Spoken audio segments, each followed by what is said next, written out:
Hi friends, welcome to ಸಖಿ ಸಿರಿ. ಇವತ್ತು ನಾನು ಮಾಡ್ತಾ ಇರೋ ರೆಸಿಪಿ ಬಂದುಬಿಟ್ಟು ನುಗ್ಗೆ ಸೊಪ್ಪಿನ ಪಲ್ಯ. ಸೊ ನುಗ್ಗೆ ಸೊಪ್ಪು ಬಂದುಬಿಟ್ಟು ಎಲ್ಲರಿಗೂ ಎಲ್ಲ ಟೈಮಲ್ಲೂ ಸಿಗುತ್ತೆ. ಇದು ತುಂಬಾ ಒಳ್ಳೆಯದು ಆರೋಗ್ಯ ದೃಷ್ಟಿಯಿಂದ. ಇದರಲ್ಲಿ ವಿಟಮಿನ್, ಪ್ರೋಟೀನ್ ಮತ್ತು ಕ್ಯಾಲ್ಶಿಯಂ ತುಂಬಾ ರಿಚ್ ಆಗಿದೆ. ಮತ್ತು ರೋಗ ನಿರೋಧಕ ಶಕ್ತಿಯನ್ನು ಹೆಚ್ಚಿಸುವಂಥ ಗುಣ ಈ ಸೊಪ್ಪಲ್ಲಿದೆ. ಸೊ ಫ್ರೆಂಡ್ಸ್, ಇವತ್ತು ಹೇಗೆ ಮಾಡೋದು ಅಂತ ನೋಡೋಣ. ಇಲ್ಲಿ ನುಗ್ಗೆ ಸೊಪ್ಪು ಒಂದು ಹಿಡಿಯಷ್ಟು ನುಗ್ಗೆ ಸೊಪ್ಪನ್ನು ತೊಗೊಂಡಿದ್ದೀನಿ. ಎಳೆದಾಗಿರೋಂಥ ನುಗ್ಗೆ ಸೊಪ್ಪು ಇದು. ಇದನ್ನು ಮೊದಲು ನಾನು ಉಪ್ಪು ಹಾಕಿಬಿಟ್ಟು ನೀರು ಹಾಕಿಬಿಟ್ಟು ಒಂದು 2 ಸೆಕೆಂಡ್ ನೆನೆಸಿಟ್ಕೊಂಡ್ಬಿಟ್ಟು ನೀಟಾಗಿ ಅದನ್ನು ತೊಳೆದಿಟ್ಕೊಂಡು, ಇದು ಇಲ್ಲಿ ಏನಂತಂದರೆ ಆ ಕಡ್ಡಿ ಸಪ್ರೇಟಾಗಿ ಮತ್ತು ಎಲೆ ಸಪ್ರೇಟ್ ಆಗಬೇಕು. ಸೊ ಒಂದು ಪ್ಲೇಟ್ ತೊಗೊಂಡು ಅದ್ರ ಮೇಲೆ ಒಂದು ಕಾಟನ್ ಬಟ್ಟೆ ಹಾಕ್ಕೊಬಿಟ್ಟು ಈ ಸೊಪ್ಪನ್ನು ತೊಳೆದು ನೀರು ಬಸಿದ್ಬಿಟ್ಟು ಇಟ್ಕೊಂಡಿರೋಂಥ ಸೊಪ್ಪನ್ನು ಈ ಬಟ್ಟೆ ಮೇಲೆ ನೀಟಾಗಿ ಸ್ಪ್ರೆಡ್ ಮಾಡಿಬಿಟ್ಟು ಇನ್ನು ಅದ್ರ ಮೇಲೆ ಮುಚ್ಚಿಟ್ಬಿಟ್ರೆ 1 ಗಂಟೆ, ಇಲ್ಲಾಂತಂದ್ರೆ ಒಂದೊಂದು ಸರಿ ಈ ಸಂಜೆ ನೀವು ಸೊಪ್ಪು ತೆಗೆದಿಟ್ಬಿಟ್ಟು ನೆಕ್ಸ್ಟ್ ಡೇ ಮಾಡಿದ್ರೂ ತುಂಬಾ ಚೆನ್ನಾಗುತ್ತೆ.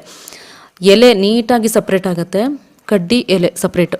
ಆಮೇಲೆ ನಿಮ್ಮ ಪಲ್ಯ ಮಾಡೋಕ್ಕೂ ಕೂಡ ತುಂಬಾ ಚೆನ್ನಾಗುತ್ತೆ. ಅದು ಒಂಥರ ಇಲ್ಲ ಅಂದರೆ ನೀರಿನ ಅಂಶ ಇದ್ದರೆ ಮುದ್ದೆ ಆಗೋಗುತ್ತೆ. ನೋಡಿ ಫ್ರೆಂಡ್ಸ್, ಇಲ್ಲಿ ನೀಟಾಗಿ ಎಲೆ ಬರುತ್ತೆ ನೋಡಿ. ಇಷ್ಟೇ, ತುಂಬ ಸಿಂಪಲ್ಲಾಗಿ ತುಂಬ ಈಸಿಯಾಗಿ ಮಾಡ್ಬೋದು. ಸೊ ಈ ಸೊಪ್ಪು ತುಂಬ ಆರೋಗ್ಯಕ್ಕೆ ಒಳ್ಳೆಯದು.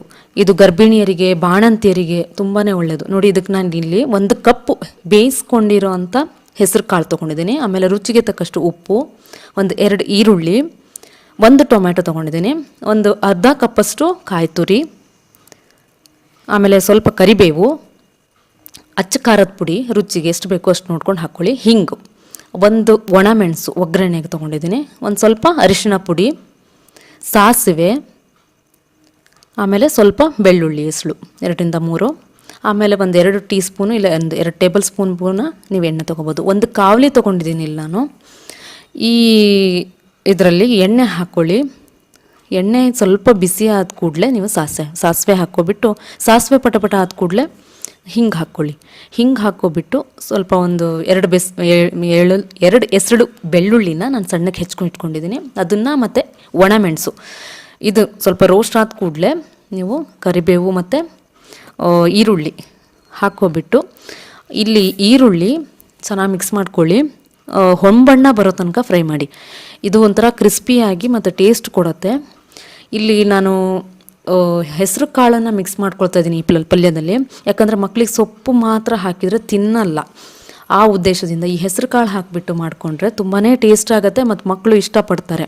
ಮಕ್ಕಳಿಗೆ ಮಾಡೋ ಉದ್ದೇಶ ಇದ್ದರೆ ಒಂದು ವೇಳೆ, ಇಲ್ಲ ಎಲ್ಲರಿಗೂ ಇಷ್ಟ ಆಗುತ್ತೆ ಕಾಮನ್ ಆಗಿ, ಮತ್ತು ಹೆಸರು ಕಾಳು ಒಳ್ಳೆಯದು, ಹಾಕಿಬಿಟ್ಟು ಮಾಡ್ಕೊಡ್ಬೋದು. ಇಲ್ಲಿ ಟೊಮ್ಯಾಟೊ ಹಾಕ್ಕೊಂಡಿದ್ದೀನಿ ನಾನು. ಟೊಮ್ಯಾಟೊ ಈರುಳ್ಳಿ ನೀಟಾಗಿ ಫ್ರೈ ಆಗಲಿ. ಟೊಮ್ಯಾಟೊ ಚೆನ್ನಾಗಿ ಮೆದು ಆಗೋ ತನಕ ಸ್ವಲ್ಪ ಫ್ರೈ ಮಾಡ್ಕೊಳ್ಳಿ. ಸೊ ಫ್ರೆಂಡ್ಸ್, ಇಷ್ಟ ಆಗಿದೆ. ಇದ್ರ ನಂತರ ನಾನು ಅರಿಶಿಣ ಪುಡಿ ಹಾಕ್ಕೋಬೇಕು. ಆಮೇಲೆ ಅಚ್ಚ ಖಾರದ ಪುಡಿ.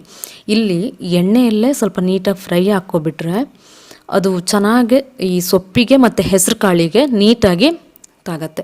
ಸೊ ಇಲ್ಲಿ ನಾನು 1 ಕಪ್ಪಷ್ಟು ಹೆಸರು ಕಾಳು, ಇದನ್ನು ಕುಕ್ಕರಲ್ಲಿ 1 ಇಲ್ಲ 2 ವಿಷಲ್ ಮಾಡಿಕೊಂಡ್ರೆ ಸಾಕಾಗುತ್ತೆ. ಉಪ್ಪು ಹಾಕದೆ ಹಾಗೆ ಬೇಯಿಸ್ಕೊಳ್ಳಿ. ಇದಕ್ಕೆ ಈ ಸೊಪ್ಪು, ಸೊ ಇದು ಇಷ್ಟೇ. ಅದನ್ನೊಂದು ಸ್ವಲ್ಪ ಮಿಕ್ಸ್ ಮಾಡ್ಕೊಬಿಟ್ಟು ಸೊಪ್ಪನ್ನು ಮಿಕ್ಸ್ ಮಾಡಿ ನೀಟಾಗಿ ಮಿಕ್ಸ್ ಮಾಡ್ಕೊಳ್ಳಿ. ಯಾವುದೇ ಕಾರಣಕ್ಕೂ ಅದು ನೀರಿನಂಶ ಇಲ್ಲದೇ ಇರೋದ್ರಿಂದ ನೀಟಾಗಿ ಬೇಯುತ್ತೆ. ಆಮೇಲೆ ನಿಮಗೆ ರುಚಿಗೆ ಎಷ್ಟು ಉಪ್ಪು ಬೇಕೋ ಅಷ್ಟು ಹಾಕ್ಕೊಳ್ಳಿ. ಇಲ್ಲೇನಂದರೆ ಆ ನೀರಿನ ಅಂಶ ಇತ್ತು ಅಂದರೆ ಪಲ್ಯ ಚೆನ್ನಾಗಿ ಬರೋಲ್ಲ, ನೆನ್ಪಿಟ್ಕೊಳ್ಳಿ. ಅದನ್ನು ಈ ಥರನೇ ಮಾಡ್ಕೊಂಡು ತುಂಬಾ ಚೆನ್ನಾಗುತ್ತೆ.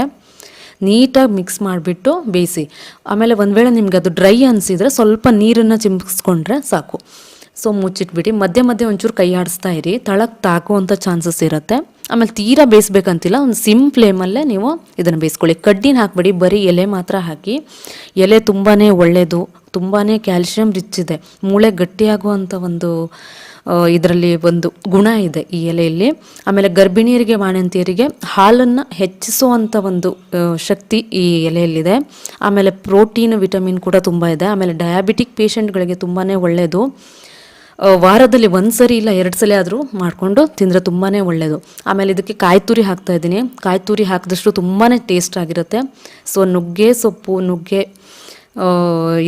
ನುಗ್ಗೆಕಾಯಿ ತುಂಬಾ ಎಲ್ಲರಿಗೂ ಎಲ್ಲ ಟೈಮಲ್ಲೂ ಸಿಗುತ್ತೆ. ನೋಡಿ ಫ್ರೆಂಡ್ಸ್, 1 ಸರಿ ಮಾಡಿಕೊಂಡು ಟೇಸ್ಟ್ ನೋಡಿ. ಹಾಗೆ ಮರಿಬೇಡಿ ನನ್ನ ಚಾನಲ್ನ